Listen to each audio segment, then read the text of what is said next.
شێوازی تایبەتی ئامادەکردنی ماسی لە بازاڕەکانی شاری مووسڵ وای کردووە خوازیارانی ماسی لە شارەکانی دیکەشەوە ڕووی لێ بکەن. بازاڕی ماسی لە مووسڵ بە یەکێک لە بەناوبانگترین بازاڕەکانی ماسی لە عێراق ناسراوە و یەکێک لە کۆنترین بازاڕەکانی ناوچەکەشە. ئەو پێی مووسڵ لە پێش زاینیەوە خەڵک تێیدا ژیاون و شارستانیەتە دێرینەکانی تێدا بوون.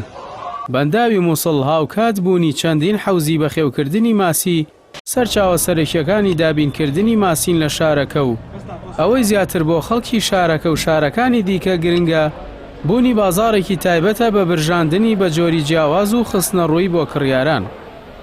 ئەگەرچی ئەم شارە بۆ ماوەی نزیکەی 3 ساڵ لەلایەن داعشەوە داگیر کرا و دواتریش لە شەڕی دەرپەڕاندنی داعشدا وێرانکاری گەورەی بەخۆوە بینی، بەڵام لەگەڵ ئازادکردنی شارەکە کاسبکاران گەڕانەوە.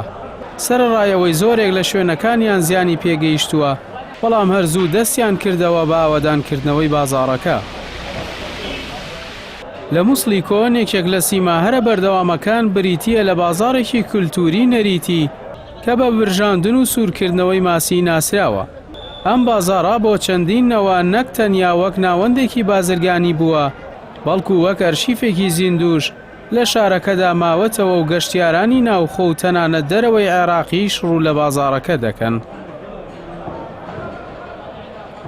ئەو گەشتیار و سەردانی کارانەی کە دەچنە ناوچەکە و کۆڵانەکانی ئەم بازاڕە چەندین دیمەنی سەرنجڕاکێش دەبینن بە نمایشکردنی چەندین جۆر ماسی و بەرزبوونەوەی ئەو دوو کەڵە چڕەی کە لە ئاگرەکەی لە ناوەڕاستی چەند ماسیەک داگیرسێنراوە. ماسیەکە لەسەر سینیەک بە شێوەیەکی بازنەیی لە چواردەورێەوە هەڵواسراون. ئەمە جگە لە ژاوەژاوی ئۆتۆمبیل و قرچەی ڕۆن و دەنگی بەرزی فرۆشیاران بۆ ڕاکێشانی مشتریەکانیان. بە چەند شێوازێک ماسیەکان وەک خۆراک بۆ مشتریەکان ئامادە دەکرێت.